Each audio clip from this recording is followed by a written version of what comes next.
Okay, so today about 1:20 this afternoon, our detectives were following up on a stolen motorcycle case in the 900 block of Cedar Run in the city of Walker. When they're at the residence, they confronted a suspect. A small struggle ensued, and at that time shots were fired. The suspect then fled from the scene in a vehicle. Our officers gave pursuit through the Standale area and ended up down to Wilson and Butterworth area where the suspect abandoned his vehicle. At that time, the suspect fled over towards the Ottawa County border, and Ottawa County got involved and assisted us along with MSP trying to locate the suspect. I guess from there, I'll pick it up from there. The suspect did enter into Ottawa County on foot, was swimming through a river and later fleeing on foot. Our units picked him up in this area where we were assisting with the perimeter. The subject then stole a vehicle and led our units on additional pursuit. He struck numerous police cruisers, he struck numerous civilian vehicles, and was driving extremely recklessly. Did back here by Floral, I think it's Coral and Terrace, was the scene there where he rammed several sheriff's deputies' vehicles. A sheriff deputy did fire at the subject at that time, and a short time later he was taken into custody. Area schools were shut down for a bit while the subject was outstanding, and also some daycares in the area until we could get him in custody. So shots were fired here. That's going to be investigated by the Michigan State Police. The suspect is in custody. He is currently at an area hospital, and he is in stable condition. 2 deputies were hospitalized at this point. Both of them are believed to be what I'll call minor injuries, thankfully. They're being treated at area hospitals, and that's the update that I have at this point. So if I'm hearing this right, this guy was in a motorcycle, a river, a U-Haul. Can you run me through like what one more time, kind of how all this happened? Because that's a pretty. It's a handful. It's a handful. Yeah, it's quite lengthy. So our detectives were investigating a prior stolen motorcycle. That's why they were at the residence, was doing some follow-up. That's why the motorcycle got involved in this. So while they were there, that's when the first confrontation took place. That's when our detective ended up firing rounds at the suspect. That was at the 900 block of Cedar Run.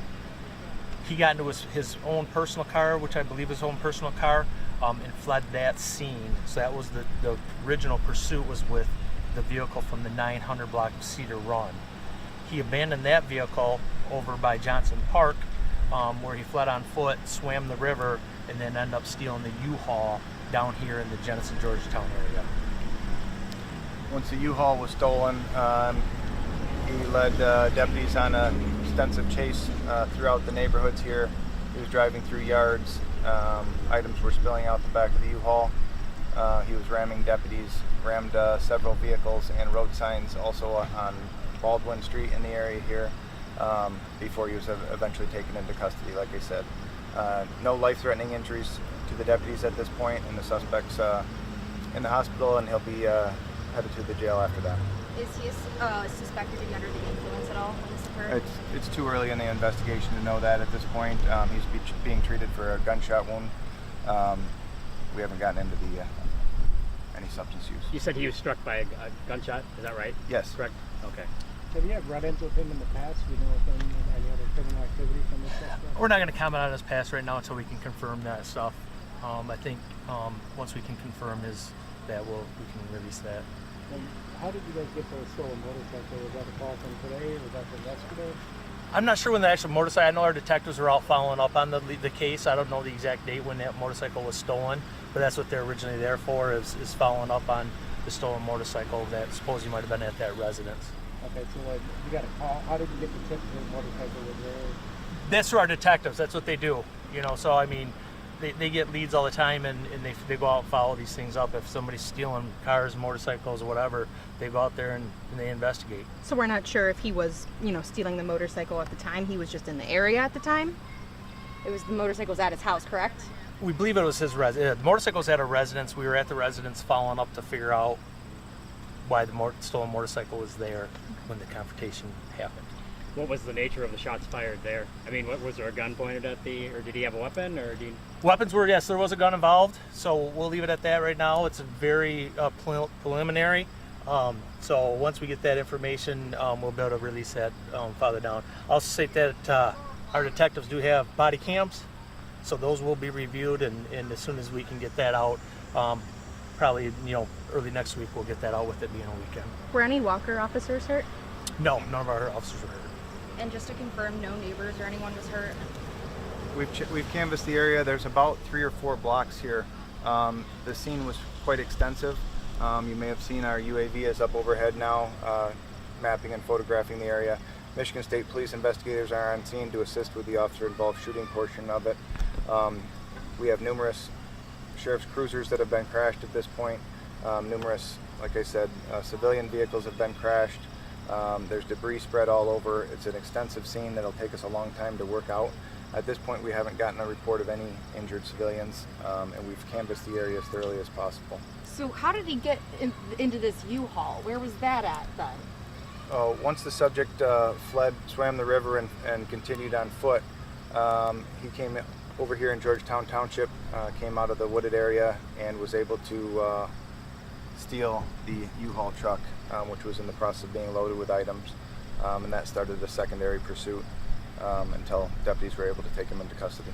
So was someone like moving with this U-Haul and then somebody came in and took it while they were moving? That's my understanding, because there was belongings in the vehicle. That's part of the investigation still taking place right now. deputies were injured in the crashes? Is that correct? Or yes, the subject struck numerous sheriff's deputies. One of them at least head on. There's multiple crashed cruisers back there right now, so we're still trying to piece it all together, but thankfully nobody was hurt more seriously. Our deputies are being treated right now, and hopefully will be released tonight. I'm still waiting to hear on that. So not shot by any gunfire, just in the crashes? No, the injuries that the deputies sustained were from being struck by the suspect's vehicle. Can you talk about, this is a neighborhood, pretty quiet one. How fast was this guy going in this U-Haul through here, and what kind of damage homes and people at this neighborhood kind of have? Right. Well, I can tell you that the suspect was driving extremely recklessly. He was going through yards. One of our first calls was to the area schools to get them to hold kids in school. The subject was, like I said, there's tire tracks and debris up into yards, into driveways, through ditches. Incredibly, nobody else was seriously hurt, thankfully, and eventually the deputies were able to get him stopped. Sounds like there was similar driving throughout his rampage today, I guess I'd say. So did the officer hit the guy when he shot them? I'm not going to go into any of that right now. It's way too early in the investigation for that, and different agencies will be investigating the officer-involved shooting, both for the Ottawa County deputies and then for the Walker officers too, I'm sure. How far down the river did this guy get? I don't have that right now. We just know he swam the river. He got across the river. So Okay, yeah. across the river. Yeah. Okay. Did you say what his condition was, or do you know? He's I guess I would call it stable. Stable condition is what I know right now. Can you say where he was shot, or? I'm not going to go into that right now. No. Did he crash right after he was shot, or do you know, or I mean over here? Still piecing that all Okay. together. Okay, we got general, like I said, chaos and debris. The driving was incredibly reckless. I don't even know how many vehicles have been struck at this point. I think it's 4 or 5, might be more. Still trying to piece all that together. What kind of car was he driving, not a Walker? I don't have that information. So I heard there might have been a gun recovered in his vehicle. Is that true? Or, that's all being handled by the Kent County. Obviously, we're involved in the officer-involved shooting. So, as protocol, Kent County Sheriff's Department will be handling our officer-involved shooting, and they're investigating that at the time. So there's really 3 scenes. You have the original scene on Cedar Run. We have the scene where he abandoned the car, and then obviously you have the big scene behind us. So it's a very active scene and incident that's still going on. Can you explain to the different police presences on either end of these streets here?